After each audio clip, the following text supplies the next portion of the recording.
Hi,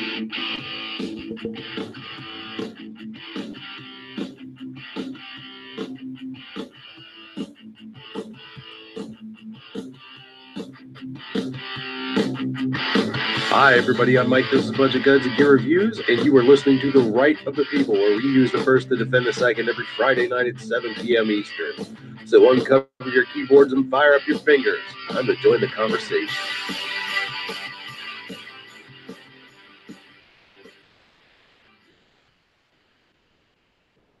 Hey, everybody. It is Friday, September 28, 2018, and welcome.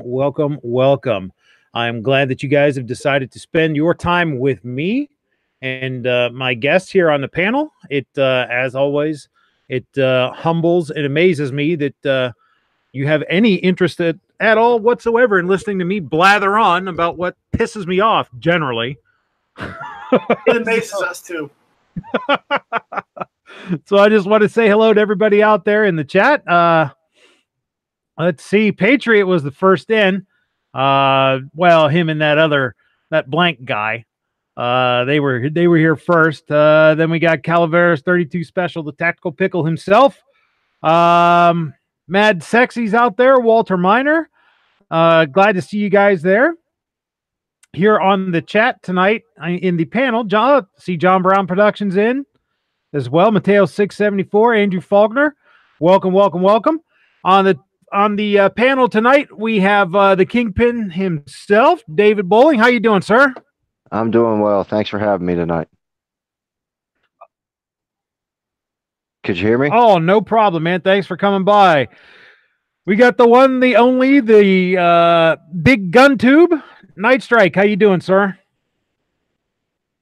That is the one who strikes at night and shut up, you infringed. That's right. Sorry. I've contracted a constitutional version of the Tourette's. Too bad more people don't have that one, right? Yep. And then the cantankerous one himself, Squib. How you doing, sir? Hi, I've had a Code Red Mountain Dew, and I've been listening to Owen Benjamin, so I'm all fired up and ready for something. Uh-oh, we're in for it now. All right. Well, we have a good deal to talk about today. There is a lot of things that have went on. I want to take some time. First off, we're going to talk about the Kavanaugh hearings, the most recent one that they held yesterday, and in particular, Lindsey Graham's finally had himself a shining moment. Yes, that's right. Tactical Pickle says, "Isn't it time to lock the doors and take out the trash?" That's right, Squib. Don't forget, 7 o'clock on Friday. I'm going to go fetch 3 trash bags right now. All right. See, Pickle with the timely advice. Outstanding. Anyway. Thank you. Anyway, we're going to be talking a little bit about how Lindsey Graham had been finally found a little shred of conservatism. He either that or he's just simply sick and tired of the antics of the Senate Democrats. He almost for a brief moment, he made me almost proud to have him as my senator. Yeah. Almost. I have to say that if I lived in South Carolina, his outburst yesterday would cause me to vote for him. Now, don't get me wrong. I know Lindsey Graham's been out there for a ton of other different situations, but the one thing he's never been against is he's never been against guns. Yeah, and I'll give him that. And he's never been against the government. He likes seeing the government run and work the way it's supposed to. And what we've seen lately has even gotten him pissed off.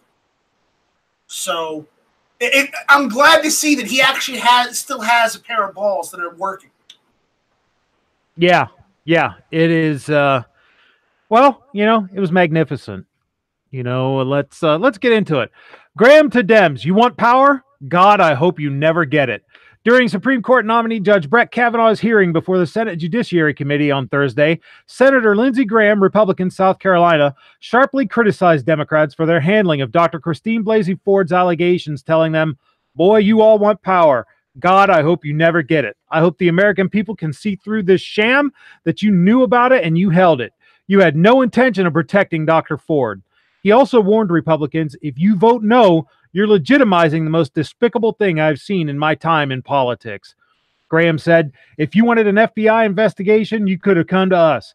What you want to do is destroy this guy's life, hold this seat open, and hope you win in 2020. You said that, not me. This is the most unethical sham since I've been in politics. And if you really wanted to know the truth, you sure as hell wouldn't have done what you've done to this guy. He later stated, boy, you all want power. God, I hope you never get it. I hope the American people can see through this sham, that you knew about it and you held it.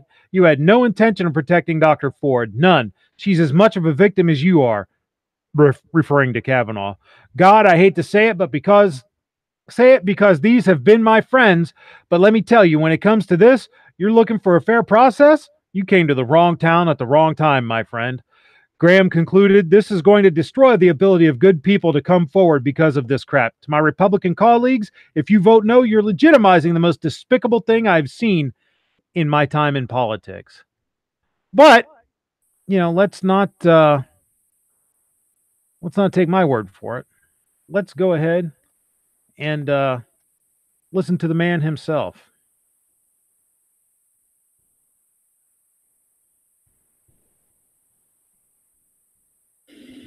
At 9:23 on the night of July the 9th, the day you were nominated to the Supreme Court by President Trump, Senator Schumer said, 23 minutes after your nomination, I will oppose Judge Kavanaugh's nomination with everything I have.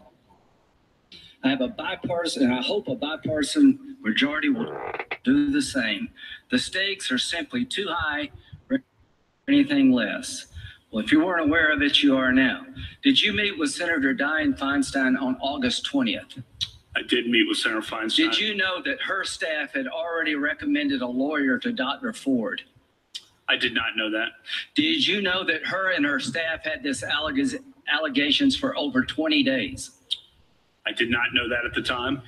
If you wanted an FBI investigation, you could have come to us. What you want to do is destroy this guy's life, hold this seat open, and hope you win in 2020. You said that, not me. You've got nothing to apologize for. When you see Sotomayor and Kagan, tell them that Lindsey said hello, because I voted for them. I would never do to them what you've done to this guy. This is the most unethical sham since I've been in politics. And if you really wanted to know the truth, you sure as hell wouldn't have done what you've done to this guy. Are you a gang rapist? No. I cannot imagine what you and your family have gone through. Boy, y'all want power. God, I hope you never get it. I hope the American people can see through this sham, that you knew about it and you held it. You had no intention of protecting Dr. Ford. None. She's as much of a victim as you are. God, I hate to say it, because these have been my friends. But let me tell you, when it comes to this, you're looking for a fair process. You came to the wrong town at the wrong time, my friend. Do you consider this a job interview? The advice and consent role is like a job. You consider that you've been through a job interview? I've been through a process of advice and consent under the Constitution. Would you say you've been through hell? I've been through hell and then some. This is not a job interview. Yeah. This is hell. This is going to destroy the ability of good people to come forward because of this crap. Your high school yearbook. You have interacted with professional women all your life, not one accusation. You're supposed to be Bill Cosby when you're a junior and senior in high school. And all of a sudden you got over it. It's been my understanding that if you drug women and rape them for 2 years in high school, you probably don't stop. Here's my understanding. If you lived a good life, people would recognize it, like the American Bar Association has the gold standard. His integrity is absolutely unquestioned. He is the very circumspect in his personal conduct, harbors no biases or prejudices.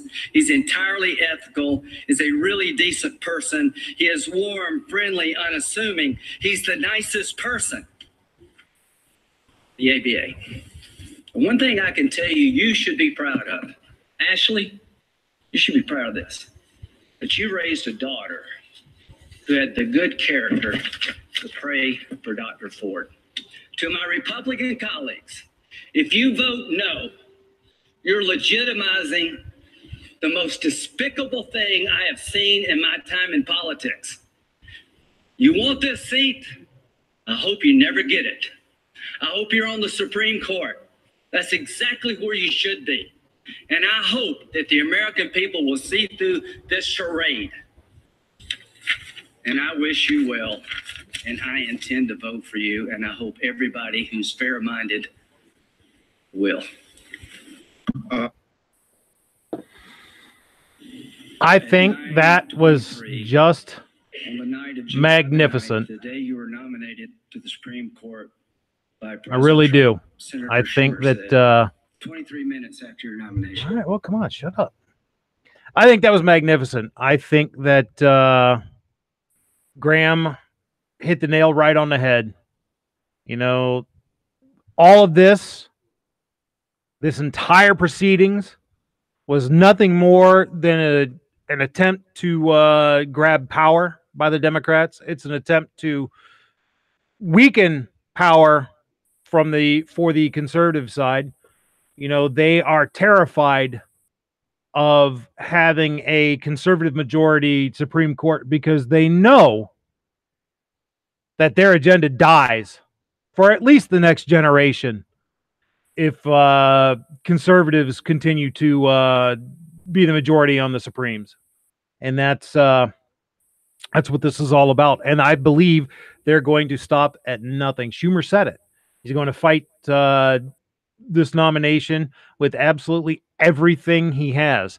He orchestrated the entire disruption of the first day of the confirmation hearings via the conference call on the day before. And they have they have done nothing but throw this temper tantrum since Hildebeest lost. Mad Sexy says now we know how budget treats hookers like Night Strike when he's done. Come on, shut up now. Yeah, I know. I got to work on that.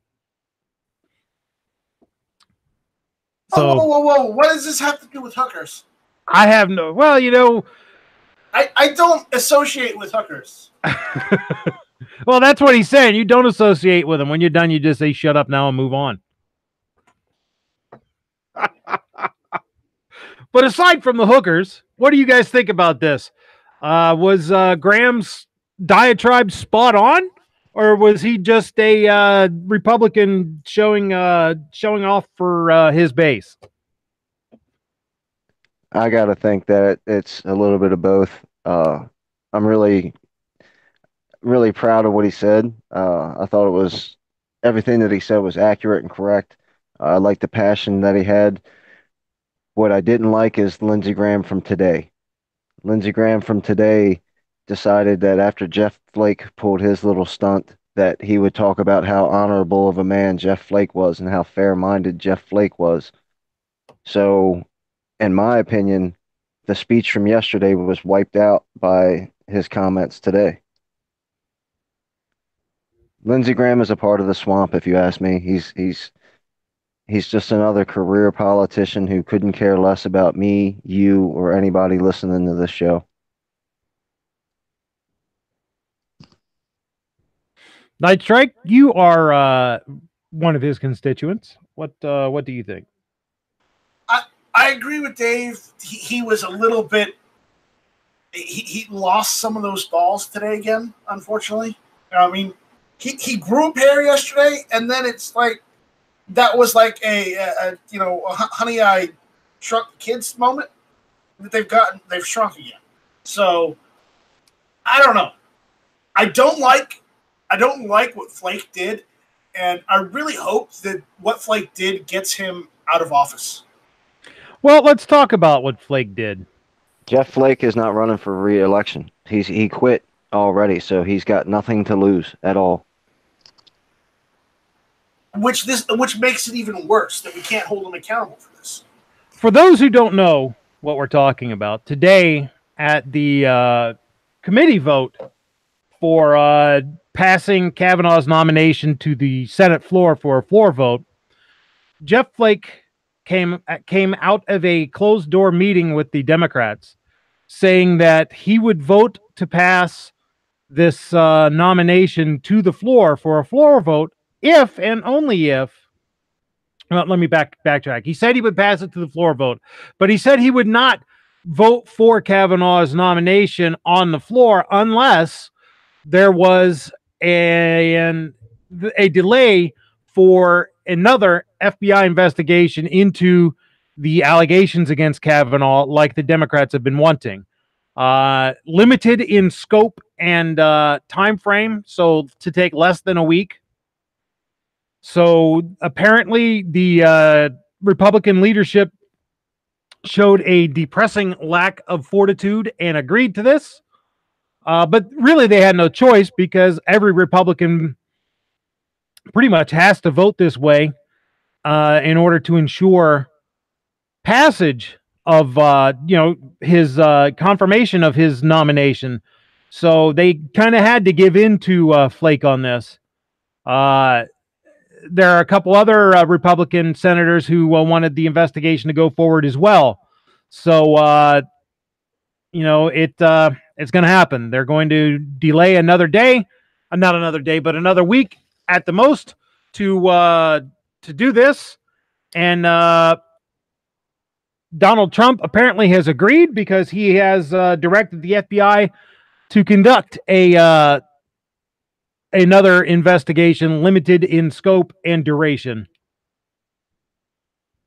And Mateo 674 says exactly what I think. Basically what happened was the GOP balked and showed the Dems what tactics to use in the future. Yeah, that's exactly it. Rich White brings up a point. Says doesn't matter. Sex crimes like these allegations are not federal jurisdiction. Doesn't matter if the president orders the FBI to investigate or not. Well, they're part of the executive branch and they have to follow his directions, and they're going to have to investigate this. Now, there will be no prosecution because it's not a federal jurisdiction. That and the statute of limitations and any number of things. But all they're going to do is come in and say basically the same kind of thing. Also, the factor of minor records being sealed after 18. Yeah, that law, even though that law might not have applied to it then, it does apply to them now. So they, the FBI investigation is really going to come up with bupkis. Can't prove it or disprove it. She says this, he says this, and that's where it is. I don't think that they care about how this delegitimizes an actual victim's actual honest claim in the future. And I don't necessarily mean somebody going up for a political seat. I mean just in general. Also, look at all these allegations.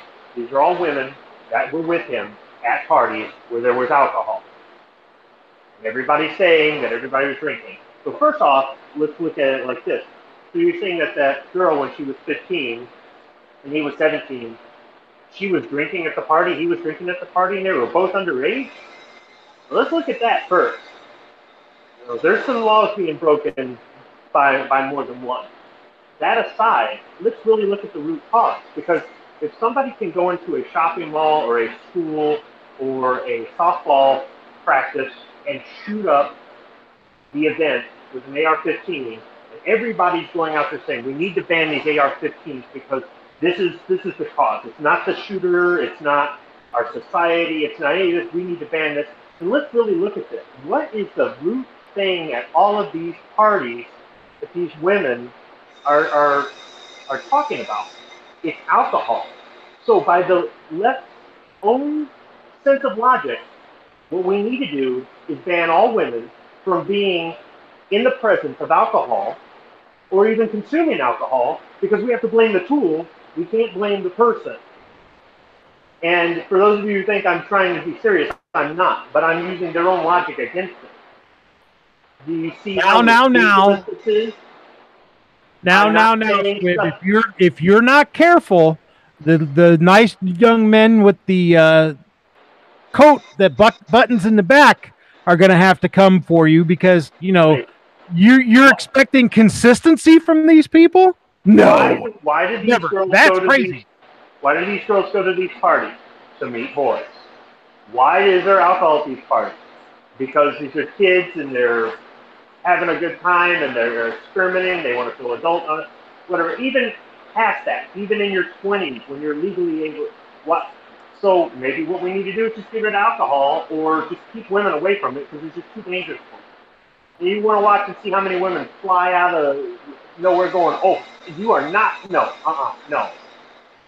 The Tactical Pickle brings up, says that he's willing to bet a large lunch at a drive-up window that the investigation will take longer than 1 week and will delay this further. I'm not going to take that action. No, I'm too broke to risk that, because you could very well be right. Black Cat says no, they're just delaying until after the election. They're expecting a Dem rout come November. Yeah, they're expecting that. I don't think they're going to get it. We'll see. They may gain a seat here or there, but I don't think it's going to. I don't think it's going to go the way they want it to. D-Temp says that where is it? I've heard that Maryland doesn't have a statute of limitations for sexual assault. Okay, now, and that brings up another point. If indeed Maryland doesn't have statute of limitations for sexual assault, why aren't there charges being filed on this? Why isn't this going anywhere? Well, that's because in a court of law, they know damn well it wouldn't. It would be thrown right out, because there's not enough evidence to support it. So if there's not enough evidence to support it in a court of law, then why in the hell are we even entertaining this? Oh, wait, I know. Because it's not about justice. It's not about holding anyone accountable. It never has been. It is about power. It is about delaying the seating of Kavanaugh until after the Supreme Court session starts. Hopefully, even in what they're hoping for is to gain control of the Senate so that they can block any judge appointments that the president has made. It is all about power, period. Has shit to do with justice. Hold up. It's not just about power. It's about delaying the judicial process to subvert it and try and gain power at a later date. That's what it is. Yeah, that's all it is. It's about exerting their will on the American people, period. Instead of letting the will of the American people be carried out by the people they elected to actually do so. As a Maryland resident, I can let you know that the politicians in Maryland are chomping at the bit. If the FBI comes back with the fact that Judge Kavanaugh had a hair out of place, the politicians in Maryland and the politicians in D.C. are going to push the state police to investigate. If you have a state police investigation of a sexual crime, Judge Kavanaugh is finished. I know Maryland politics very well. There's a slew of prosecutors in Maryland just waiting to prosecute this, whether they have evidence or not. Because like you've all already said, it doesn't matter. It's the show. And if they can get a Maryland prosecution or even a state police investigation, Kavanaugh is finished. Well, going back to the whole statute of limitations thing in that state, it's a state-to-state thing. Earlier in the week, we had a discussion, and I made it clear about how I felt about how statute of limitations can be abused.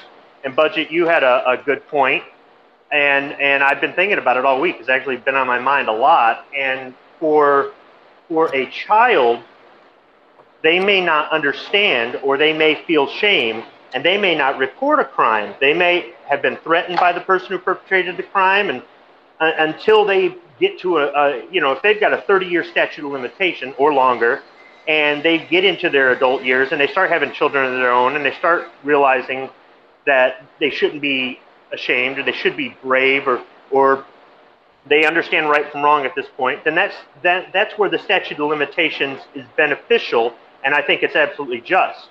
But when you're old enough to know the difference between right and wrong, meaning your teenage years and definitely your adult years where you're supposed to be held accountable, 18 or over, the whole statute of limitations thing, I don't think you should have as much time. But what's going on here, though, with all that is that if you think about it, if she knew right from wrong back then, and if she was traumatized back then, and if she said nothing back then, and this guy went on and did it again and again and again and again, shouldn't she be held accountable for not reporting him, hence enabling him to be this predator that they're making him out to be? You see what I mean? That's an interesting thought. The first person to be silent, who is cognizant, who is not a 4-year-old boy. I'm talking about a kid in their late teens, a grown adult. The first person who is mature enough to know right from wrong, who doesn't say anything, shouldn't they be held to the same because they enabled it? That's the issue that I have with the whole Me Too movement. And I'll go ahead and put the public service announcement out there. I think it's absolutely a vile, horrible, horrible, disgusting thing to sexually abuse anybody, boy, girl, man, woman, anything. It's disgusting. But if you look at the Harvey Weinstein case or the Matt Lauer case or any of these other high-profile cases, every story is the same. We knew about it. It happened to me 20 years ago, and I didn't say anything, but I care about the victims. How many more victims were there in those 20 years that you didn't say anything? Now, I'm not taking away from the person who was sexually assaulted and didn't say anything, but when you come at me with a righteous indignation that I'm here for the victims, where were you for 20 years? How many more victims are there because you didn't say something back then? Yeah, another thing to look at with all this coming out the way it is, and they're handling it the way there is, we need to look at what is the definition of sexual assault and assault. Because one person's definition may be the different between another. And I'll skip over the sexual part of it and just go right to the assault part of it. I mean, right now, if you punch somebody in the face, that's assault. If we keep going down this route, pretty soon a dirty look's going to be assault and you're going to be in jail. You know what I mean? It's gotten to a point where they need to judge stuff case by case instead of just covering everything with a blanket charge or blanket name. It's kind of like what I was talking about earlier in the week about the guy who pees behind a tree because there's no restrooms and he's got to go. He's sitting holding it. He can't hold it any longer, and somebody sees it. He's got to register as a sexual predator, even though he's not a rapist or anything like that. But they categorize him the same way. With the same thing with these things. I mean, right now, hitting somebody's assault. Pretty soon it'll be touching them, or maybe it is already. Pretty soon it'll be, if you put your hand out to stop them, but you don't make physical contact, that's assault. Then next thing it'll be your words. Your words are assault. And then after that, it'll be just a dirty look will be assault. Or, I don't know, I don't, they didn't do anything, but I felt threatened. And boom. Hey, Squib, just as a little, it's funny you mentioned that words is assault. I've had kids come into my building arrested on verbal domestic violence. What the hell is that? The left is I have already no idea, pushing but that was the charge. If you look at any of the rallies out in, say, Portland, Seattle, California, the Antifa stuff, they all say that your words are violence. This has already happened. This has begun. It's not going to happen. It is happening. They're trying to conflate your words with violence. Night strike. One of these days, you're going to say, shall not be infringed, and somebody's going to try to prosecute you for that because they're scared of your words. This is already happening. It's not wait till it happens. It is happening. Every time he says it. It makes me scared. I have to go to my safe space. I mean, how long will it be before I get something in the mail saying that I'm being charged with sexual assault from one of my ex-wives because when we were married we had sex, and years later they suddenly feel it's assault? And you know what I mean, this whole circus act out here for the whole public to see that people are jumping on one side or the other. Well, if you go by the Larry Pratt theory, you'll be all right. Yeah, I guess, right? But it's just the whole, it is setting a precedent for more than just who's going to be on the Supreme Court. But it's also kind of, remember what happened with Clinton? Oh, well, oral sex isn't real sex, right? Well, what's this going to be? Depends on what the definition of is. Mm-hmm. So I'm just saying, this is opening up a can of worms into liberalism that is just, it's going to be far-reaching more so than just the Supreme Court. Well, and it's interesting that the conversation goes there, because that's kind of why I've been harping on this whole political thing. I mean, this show is supposed to be about firearms rights and Second Amendment rights. You know, that's why I call it the right of the people. You know, as part of the Second Amendment, the right of the people to keep and bear arms shall not be infringed.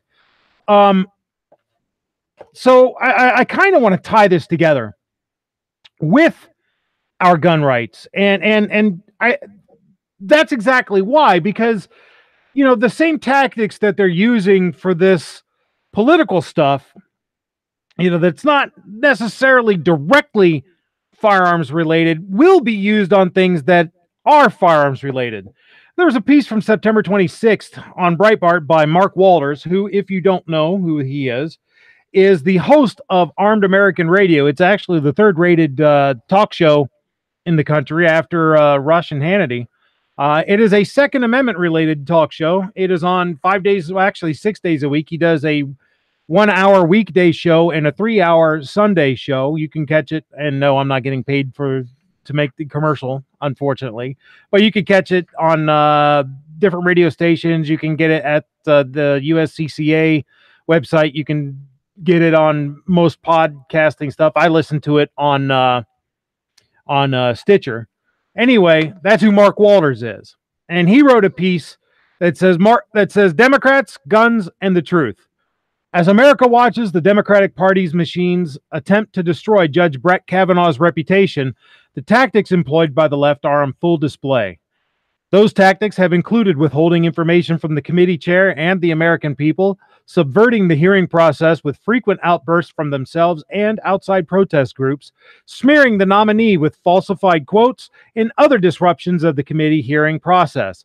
All of these are designed to defy the president who the American voters chose in 2016, a president many chose for the express purpose of keeping the Supreme Court from being infiltrated by the leftists we are now watching smear a good man and his family. I can tell you right now, that's why I voted for Trump. It wasn't that I thought he was so freaking wonderful. It's that there is no way in hell I wanted Hillary to get her claws on the Supreme Court nominations. The piece goes on to say, so I ask you, what does this confirmation process have to do with guns and the future of our right to bear arms, besides the obvious expected pro-gun votes from the nominee himself, should he be confirmed? Ask yourself that question the next time you hear a Democrat politician or leftist gun prohibitionist say that they do not want to destroy the Second Amendment, nor do they want to take away our guns. To believe that, you would also have to believe the party of gun control currently destroying the reputation of Judge Kavanaugh would not be willing to use the same underhanded techniques against those of us in the gun-owning community. For example, we would have to assume that they were not capable of making up phony names such as assault rifles and lying about their use or of demonizing millions of law-abiding Americans by attacking the National Rifle Association as murderers. We would have to be willing to accept that they would not possibly use false statistics and lump suicide numbers in with actual homicides in an effort to pump up crime statistics, or exaggerate the number of mass shootings in an attempt to ban our rights and the rights we choose for and the guns we choose for self-defense. We might even have to believe that this group of Democrats would not dare to tell us that their goal is gun safety rather than gun control. But the problem is the Democrats and their leftist supporters are already calling our commonly owned firearms assault rifles, exaggerating the number of mass shootings, and pawning off their entire gun control agenda as a push for gun safety. Because of this, the confirmation process Kavanaugh has faced stands as a stark reminder of what law-abiding gun owners can expect should the Democrats regain control of the House and Senate in November. And I think he's exactly right. You know, all this stuff that they're resorting to now, it is just a taste of where they're going to be going if they're even slightly successful with this, as they have been. So look out, people. Buckle up, because it's about to be a bumpy ride, especially if Trump happens to win in 2020. I think things will get far, far worse, and I don't want to veer off on a tangent, but all I have to say is beans, bullets, and Band-Aids, people. The Second Amendment protects the First. That's a popular saying, that the Second Amendment protects all the other ones. All the other ones protect the Second. Yep. You cannot have a Second Amendment without the First Amendment. You cannot have a Second Amendment without the Fourth Amendment. So we can't get tunnel vision and just think Second Amendment only, because all the other ones, they all support each other. And if one of them falls, the rest of them will follow. That is why, the tagline for this show is using the first to defend the second. You're absolutely right. They are all intertwined, and they all have to be defended. They work together.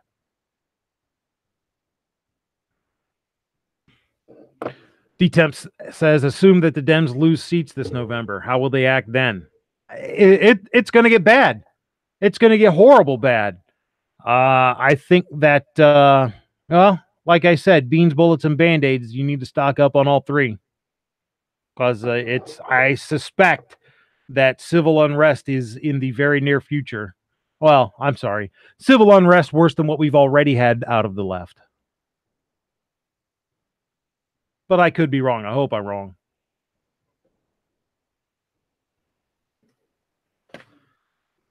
You're spot on. Speaking of the NRA, as Mark did, the NRA denounces smear campaign, stands with Brett Kavanaugh. As the Senate hearings of Christine Blasey Ford were airing, the NRA tweeted a video rejecting the smear campaign against Brett Kavanaugh and reaffirming their commitment to seeing him confirmed. The video features NRA President Oliver North providing a brief overview of the numerous Democrat attempts to interrupt the confirmation process. He reminds viewers of how Senator Cory Booker's described himself as Spartacus, and of the myriad outbursts during the September 4th and 5th Kavanaugh confirmation hearings, wherein a political party coordinated violent protests to smear a father and run his children out of the room. North also touches on Senator Richard Blumenthal, describing him as a man who lied about military service, who stole valor, yet smears a humble public servant like Kavanaugh. In 2008, Blumenthal told a group of veterans that he served in Vietnam, but the New York Times reported that Blumenthal never did serve in Vietnam. Rather, quote, he obtained at least 5 military deferments from 1965 to 1970 and took repeated steps that enabled him to avoid going to war. This is a tweet from Oliver North. Says it's from @NRA TV. A man who lied about military service, who stole valor, smears a humble public servant, and calls for his nomination to the Supreme Court to be withdrawn. We proudly stand with Brett Kavanaugh, NRA President Lieutenant Colonel Oliver North.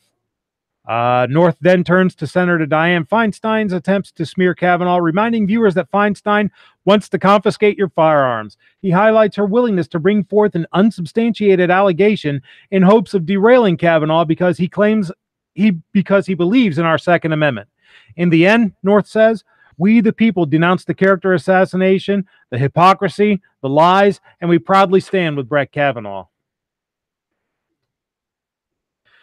Matt Sex says, don't forget, for stocking up on the whiskey, it can make you feel good, be antiseptic, and you can trade it. That's exactly right. You should include some alcohol in your preps, too. I might not have it right, but wasn't it Blumenthal during the hearing yesterday that asked Kavanaugh about that Latin saying that a judge is supposed to know, that dishonest in one thing, dishonest in all things, or something like that? I think so, yeah.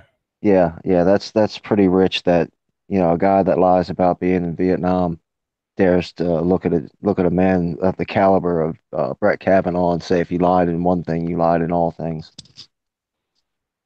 Yeah, that's pretty freaking rich, isn't it?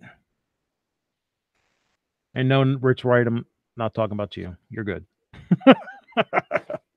No, we know he knows we're not talking about him because he's Mr. 1%. He's not, Where the hell? Oh, there's where I put my drink. Sorry. Mouth getting a little bit dry because I'm talking too freaking much. You're not drinking beer, are you?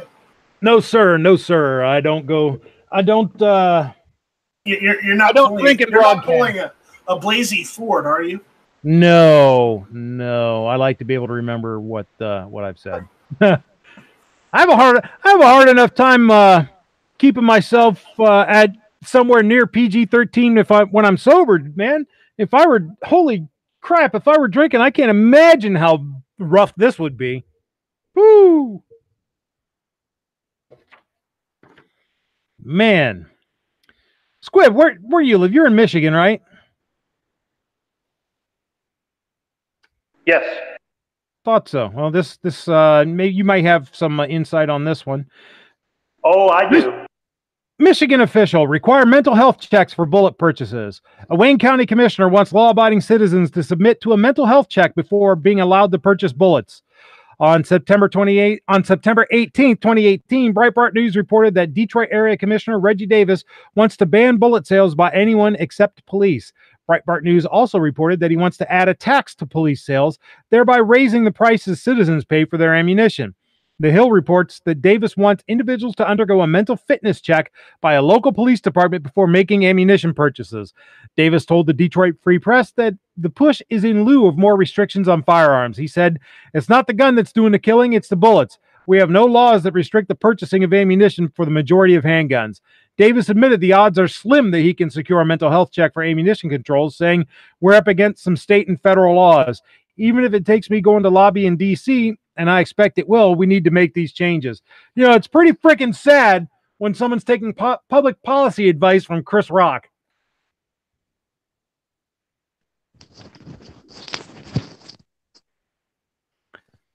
Have you heard about this wonderful scheme, Squib? Yeah, Tardot did a video on it, and I commented on the video. So here's the deal. Wayne County is the county Detroit sits in. And in other states, like Illinois or California or Texas, where the big cities are, controls the whole state, apparently. Well, it don't work that way in Michigan. Okay, Detroit, Lansing, Grand Rapids, Warren, trying to think of maybe what the next biggest city is. Well, cities like those, okay, they are Ann Arbor, they might have their own city laws. They might have their own city income taxes. They might have their own city ordinances. They might have a lot of left-leaning people that are not very gun-friendly, or they may have a lot of crime or something like that. But unlike other states where we hear that the people in the city control the state and the people in the country don't have a voice, it doesn't work that way here.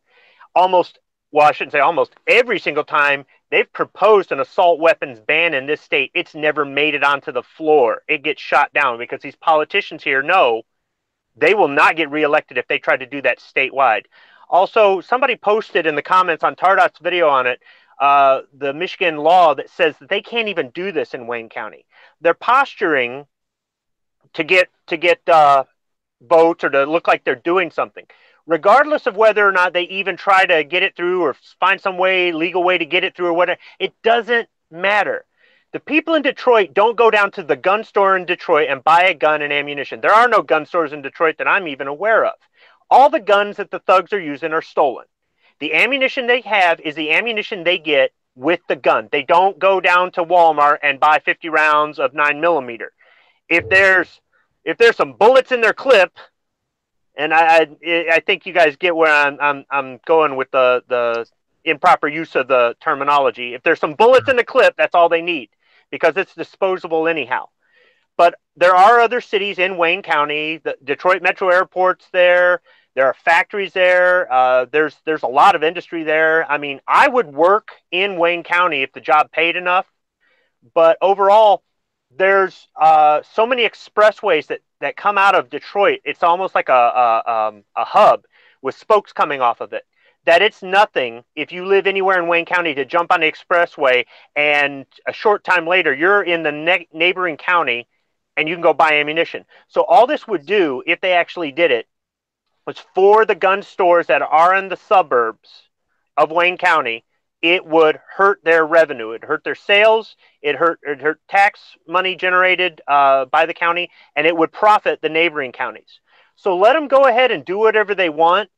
it's probably going to go nowhere. But this is another one of those, oh, they're coming for your guns thing, and it really isn't. And I can tell you, I've lived here about 20 some odd years, and I've seen gun scares come and go. And I'm not saying we're immune to it, but if anything, in this state, they keep relaxing the gun control and giving us back more of our rights. And this is just one of those places where the big cities do not control the rest of the state. That's good. Any criminal that's any good at being a criminal doesn't pay market value for anything. Not the rims on their car, not the bullets in their gun, not the hat on their head. You're not a very good criminal if you're going to Walmart and paying $16.99 for a box of 109mm.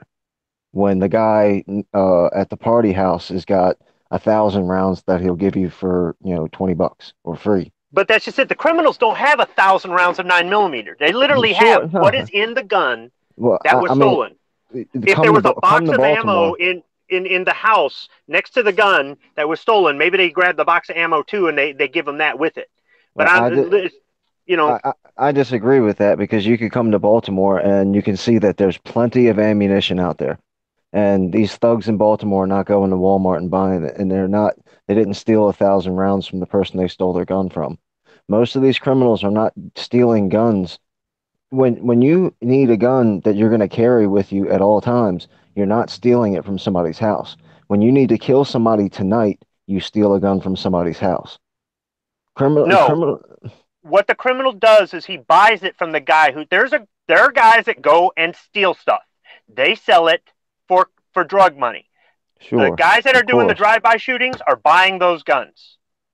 The guys that they buy their heroin from also sell them guns. Those heroin dealers didn't steal guns from your house. But they're not buying 1,000 rounds and then going out and target practicing with it. No, of course not, because that target practice could be the enemy. Their target practice is the enemy, which ends up being the innocent kids. This summer, there was like 4 innocent kids killed in Baltimore City due to drive-by shootings and stray bullets. There was 2 or 3 killed in Washington, D.C. So the target practice is whatever they're aiming at the time. And they don't go to gun ranges and take target practice because you have to sign your name to a little slip that says you were at the gun range. You don't go into Walmart and buy your ammo because there's cameras all over Walmart. That's what I'm saying. There's a difference between your common street thug and an actual criminal. Real actual criminals who make their living off being a criminal don't do dumb stuff. The prison's not full of smart criminals. Okay, but David, wait. In Wayne County, the big city is Detroit. Okay, that's the big anchor of Wayne County. Okay, in Wayne County, the criminals, the people who you say are the educated thugs. Okay, the thug is just your common street thug, but the criminal is like doing things smart. Those people aren't out on the street doing drive-bys. Those people are the politicians, quite literally. If you want, just Google Kwame Kilpatrick, and there's your Wayne County criminal. Yeah, I totally understand that, but the leader of the Latin Kings is not concerned about going to a gun store or going to a gun show and buying a gun that's going to be recorded somehow. He's got a heroin dealer, a coke dealer, a weed dealer, another murderer out there. I'm talking about the gang element, the actual real criminals, not your 2-bit thugs. Well, this is aimed at the 2-bit thugs, because on the 6 o'clock news here, it's the 2-bit thugs that make the news, not the big crime bosses, because those are kind of suit and tie criminals, actually. They're businessmen and they're politicians who I mean, I'm not saying we don't have crime here. We've got crime like any other city or any other metro area. But the shootings and the other crime that's reported is being done by thugs. Mateo 674 brings up something that's quite a common dodge for them. Those criminals don't go into Walmart to buy ammo. They send in their girlfriend with no record to buy it, or you give a deal to your customer junkie that still has a clean record. Yep. Correct. That's how it's done.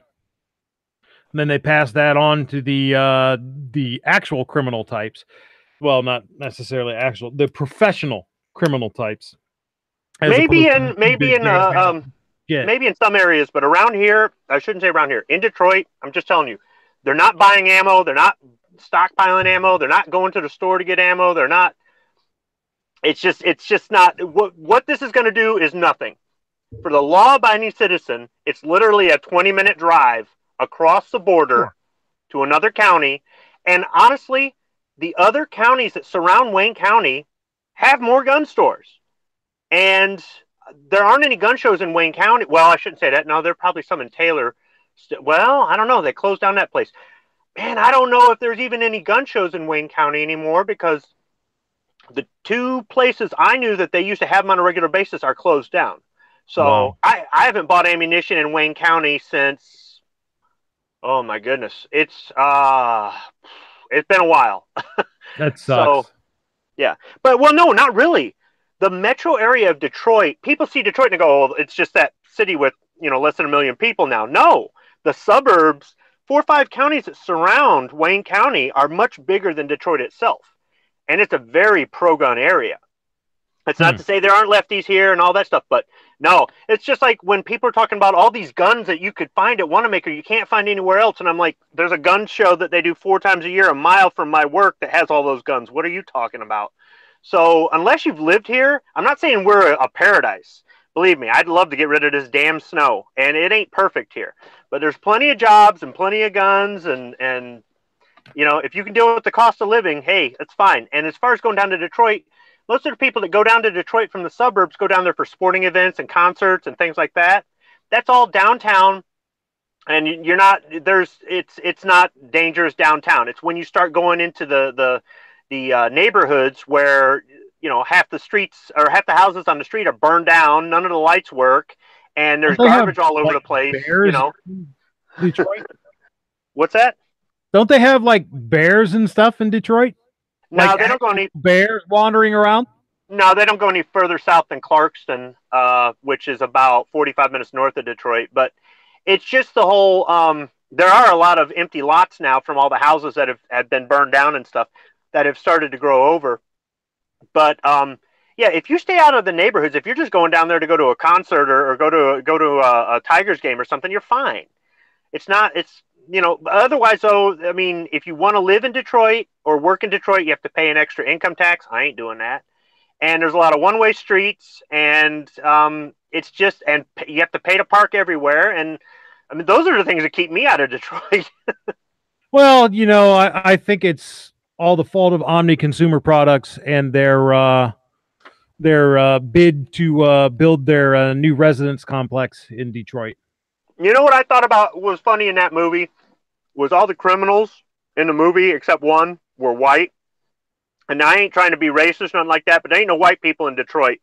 I mean, there's maybe 4. One of them's the mayor, but they ain't had a white mayor in forever.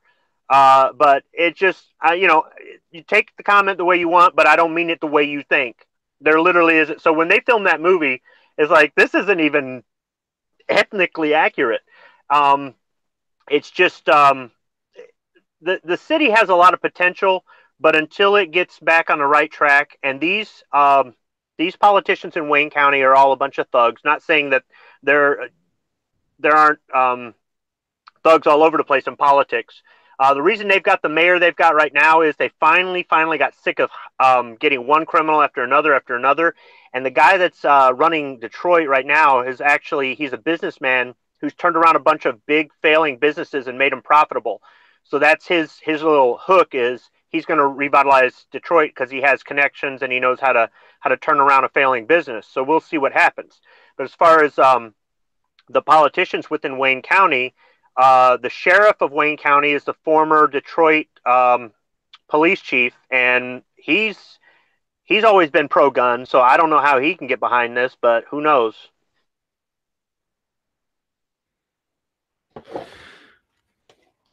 Well, hopefully it is much ado about nothing. In that piece that Mark Walters wrote, he referred to some statistics and the numbers that the Dems have the Dems have trumped up and misrepresented. So the next, 4 stories here are related, and I'm just going to go ahead and do them one right after the other. They're all pretty short, and they kind of demonstrate that. Medical malpractice deaths over 500 times higher than accidental gun deaths. Medical malpractice deaths in the U.S. are over 500 times higher than accidental gun deaths. A Johns Hopkins University study covering 8 years of data found there are at least 250,000 malpractice deaths in the U.S. annually. And they're complaining about, 11,000 gun deaths? It ain't about the deaths, people. Aren't we supposed to trust our doctors? Yeah. CNBC reports the Johns Hopkins University study presents malpractice deaths on the low end, since other studies show malpractice deaths exceeding 400,000 a year. On the other hand, accidental gun deaths hover around 500 a year. For example, the LA Times reports there were 489 accidental gun deaths in 2015, making medical malpractice deaths over 500 times higher than deaths resulting from accidental firearm discharges. The number of overall gun deaths in 2015, accidental homicides and suicides, was approximately 36,000, 2/3 of which were suicides. So 250,000 malpractice deaths is nearly 7 times higher than gun deaths, even when counting intentional gun deaths. So let's go ahead and ban doctors. In 2014, gun control groups were seizing on firearm-related child deaths as a way to push gun control. But Breitbart News reported that more children were accidentally killed via fire and water than were killed by firearms. Gun scholar John Lott used Centers for Disease Control and Prevention tables to show that 36 children under the age of 10 were killed in firearm-related accidents in 2010, while the number of children under the age of 10 killed in unintentional fire burn deaths was 262, and the number killed in unintentional drowning incidents was 609. This means the number of children unintentionally killed in fire-related deaths was over 7 times higher than the number of children killed in unintentional gun-related deaths, and the number of children killed in unintentional drowning deaths was 16 times higher than the number of children killed in unintentional gun-related deaths. The next one, FBI, nearly 4 times as many people stabbed to death than killed with rifles in 2017. FBI crime statistics for 2017 show nearly 4 times as many people were stabbed to death than were killed with rifles of every kind. According to the Uniform Crime Report, 1,591 people were killed with knives or cutting instruments, while 403 were killed with rifles. And the category of rifles covers bolt action, pump action, single shot, semi-automatic, and those the left describes as assault weapons. This means only a percentage of the 403 deaths attributed to rifles would have been carried out with an assault weapon. Additionally, the FBI report makes clear over 50% more people were killed with fists and feet than were killed with rifles of every kind. The 2017 crime stats on stabbings and rifle deaths are very close to the numbers reported for 2016. Next story. FBI, more people killed with hammers, clubs than rifles of every kind. Crime statistics from the FBI show that more people were killed with hammers and clubs than with rifles of every kind in 2017. According to the UCR, the Uniform Crime Report, 467 people were killed with blunt objects, hammers, clubs, etc., while 403 were killed with rifles. The FBI report also reveals that 692 people were killed with personal weapons like hands, fists, feet, etc., and that is higher than the number of people killed with rifles and shotguns combined. And speaking of the hands, fists, feet, FBI, more people killed with fists, feet than rifles, shotguns combined. Crime statistics from the FBI shows that more people were killed with fists and feet than with rifles and shotguns combined in 2017. According to the UCR, 692 persons were killed with personal weapons like fists and feet, while 667 were killed with rifles and shotguns. Moreover, because the 667 killed with rifles and shotguns were killed with every kind of rifle and every kind of shotgun combined, only a fraction of those deaths would have been from what the left describes as assault rifles. This means the number of people killed with personal weapons like fists and feet far exceeds the number killed with assault rifles. So there you go. So is it just beaten to death with fists and feet than killed with assault rifles? Is it perception then? Because you think about it, with your fists and your feet, with the exception of that guy that got in that one heck of a punch and killed the guy at the soccer meet with one punch. I'd imagine with your fists and your feet, you've got to keep pummeling, right? Oh yeah, usually. Whereas with a gun, even though most people get shot and bleed out, they don't die instantly. You could get a shot and kill somebody instantly, or in a matter of minutes if you hit them right. I would think it'd be the perception is that guns is just a faster death, right? I mean, I think I've come up with a solution, and I can't believe that nobody's come up with it before then. So this is an amazing time. Why don't we just ban death? oh hell, why didn't I think of that? That's a good one. It is now illegal to die. See what I mean? Like, why doesn't anybody come up with that before? Well, you know what though? If they ban it though, what they'll do is somebody will complain, right? It's And then what they'll racist to say- ban death. No, what you're gonna have to do is you're gonna have to pass a background test, pay a tax stamp, wait 10 months, and then you can get your permit to die. See you later, Mad Sexy. Thanks for stopping by. Yeah. Oh, well, can you imagine how much that would really screw the Social Security fund? Holy cow. Well, I guess that the big hole in me planning to ban death is the Democrats would have to give up abortion. Oh, but they don't consider that death though, because No, it's that's just not death. it's a lump of cells. Tissue. That's just tissue. Yeah. Don't worry about that. How dare you say that a woman doesn't have the right to kill her offspring? What the hell? So when you identify, it's self-identifying. You can't identify for somebody else, right? Identify what? You know how some people identify as one color or one ethnicity or one sex, or like I identify as an attack How helicopter dare or you something? assume someone's gender? Because if you could assume their gender or something like that, you could identify them as a fetus, and therefore, when you shot them in self-defense... It's just a retroactive abortion, that's all. I'd like to identify as Bill Gates and go out to a nice dinner tonight. Yeah, I've always said I identify as a billionaire, and it's time people start treating me accordingly. Just at least my bank account. Particularly hot supermodels. Yeah. Now, would you be okay with them just wanting you for your money? Absolutely. Well,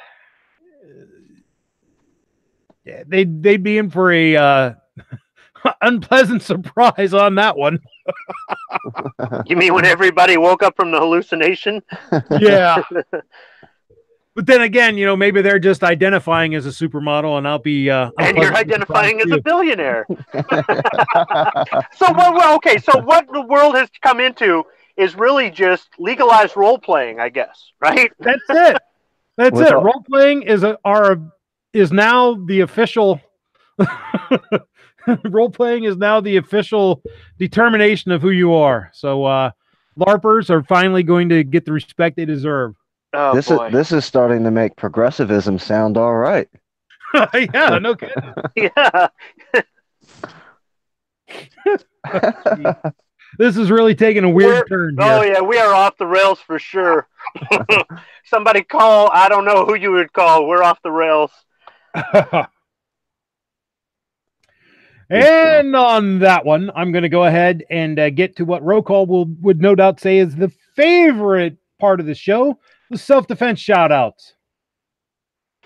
For those of you who are new to the show or haven't watched to the end, self-defense shoutouts are not celebrating the death or injury of the bad guy. They are celebrating the continued life, liberty, and pursuit of happiness of the good guy, and celebrating the fact that they had the means, method, and opportunity to preserve their pursuit of life, liberty, and happiness. Fatal Wichita shooting may have been self-defense. This is from usnews.com, September 27, 2018 at 1:05 p.m. Wichita, Kansas. Wichita police say a man who was fatally shot was demanding money from the shooter after a road rage confrontation. Lieutenant Todd O'Healy says 23-year-old Jose De Leon was shot to death Wednesday night after De Leon and an 18-year-old stepbrother pulled in front of a truck. He says De Leon got out of his vehicle and began demanding money from the 39-year-old male driver of the truck. The Wichita Eagle reports O'Healy says after a brief verbal confrontation, De Leon began smashing the truck's back window with a golf club. O'Healy says the driver of the truck then shot De Leon with a handgun and called police. The truck driver stayed on scene and was interviewed by police. The Sedgwick County District Attorney will decide if the shooter will be charged. Hopefully not. It sounds to me like it's a good shoot. I have read of courts ruling that anytime someone's trying to forcefully gain entry into your vehicle, that is a good enough indicator that their intentions for you are really bad, particularly if they're trying to bash the windows in with an object. That is justification to feel that you are in imminent danger of death or severe bodily injury, and thus justification for the use of deadly force. I don't expect this, the actual victim in this crime, to be charged. And on the theory that self-defense isn't just from people, you can defend yourself from wildlife as well, and why anytime I go hunting, I carry a sidearm. Officials, hunter shot grizzlies in Montana in self-defense, September 27th, 2018, from KATC.com. Billings, Montana. Wildlife officials say a hunter along Montana's Rocky Mountain front shot and killed a female grizzly bear and wounded a cub that was later euthanized. Grizzlies are protected in the lower 48 states as a threatened species. Investigators determined the hunter acted in self-defense, meaning he won't face charges. Montana Fish, Wildlife, and Park spokesman Greg Lemon said the bow hunter was in thick brush along a creek on Wednesday when he came across the animals at the Blackleaf Wildlife Management Area northwest of Chateau. The hunter shot the animals with a pistol, killing the adult and injuring the 2-year-old cub, which was later killed by officials due to its injuries. Earlier this week, a bow hunter on the Blackfeet Indian Reservation was shot and killed a grizzly that attacked him. So there you go. That is exactly why I carry a sidearm anytime I go out in the woods, because of that. You know, you don't always have to worry about the two-legged predators. If you're going out where the bear does his business, well, you might become part of that business, if you understand what I mean. So that being it, let's go ahead and wrap this up and lock the doors. I want to thank my guests in the panel for coming by. Kingpin, if you have anything you'd like to plug, any parting shots, last words of wisdom you'd like to leave us with, please feel free to go ahead. Always a pleasure. Thank you for having me. As always, great conversation. If anybody out there would like to, go check out my channel. It's David Bowling. That's just my name. And don't forget to check out the rest of Budget Guns and Gears Reviews YouTube channel. Like, share, and subscribe. Squib, any bits of cantankerousness you'd like to leave us with, sir? No, I mean, the Mountain Dew worked me up a little bit. No, you were actually good today. But yeah, it worked me up a little bit. Not a lot. Maybe if I had a Monster too. But yeah, I mean, I guess tomorrow morning at 9 a.m. Eastern, the real time zone, Caliber Corner on the Travis P11 channel, and also on gun channels, and I think he's on everything like Vimeo, YouTube, whatever, all those other platforms. But tomorrow's show, not I think VidMe. Not VidMe anymore. You broke that one. Yeah, but I think we have 3 topics tomorrow. You so can't have nice things. Yeah. But it ought to be a good show. It usually is, and I know it's kind of early for some people on a Saturday, but if you listen later, you won't be disappointed unless you're in a hurry, because the shows do run kind of long. And then at 3 o'clock, Rick's Life as I See It, he'll do his Shooting with Disability show. I know 3 o'clock on a Saturday is kind of late.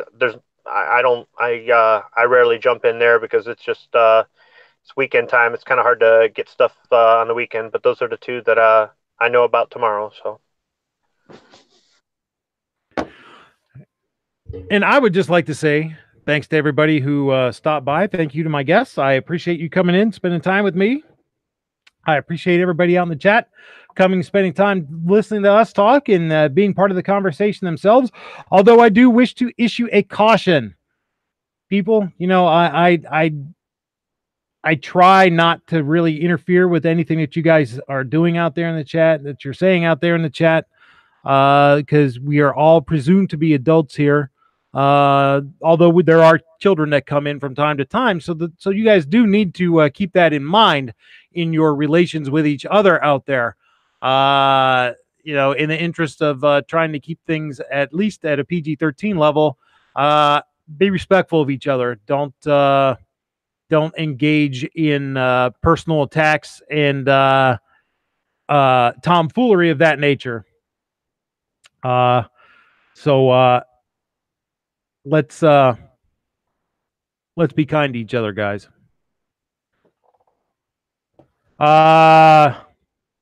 No, Vandaliska, I'm not talking about those type of relations. We're not talking Bill and Monica relations. We're talking the other type of relations. And yes, let me go ahead and put a plug out there for Patriot in the Dark. Check his channel out. Really great content. He is currently running a blind challenge, and if I understand it correctly, he is challenging content creators to put on a blindfold and do something to describe a firearm or an operation with a firearm without your sight. Kind of gives a little bit of understanding to the things that people with visual impairments have to go through when they are attempting to use their firearms and maintain their equipment. So check that out. If you are not a creator, watch the videos that people who are creators that are doing with the blind challenge, and you know, give that some support. As always, I want to leave you guys with, in these trying times, it is absolutely critical that we let our Congress critters and elected representatives know what we think. Particularly now, we really need to be on our senators about this Senate confirmation issue. So regardless of what it is you think, yeah, you don't have to agree with me. You know, I don't want to live in an echo chamber, but you guys need to let them know what you think. Send a telephone, telegraph, smoke signal, signal mirror, anything, carrier pigeon, any way that you can. Let them know what you think, and never, ever, ever give up the fight.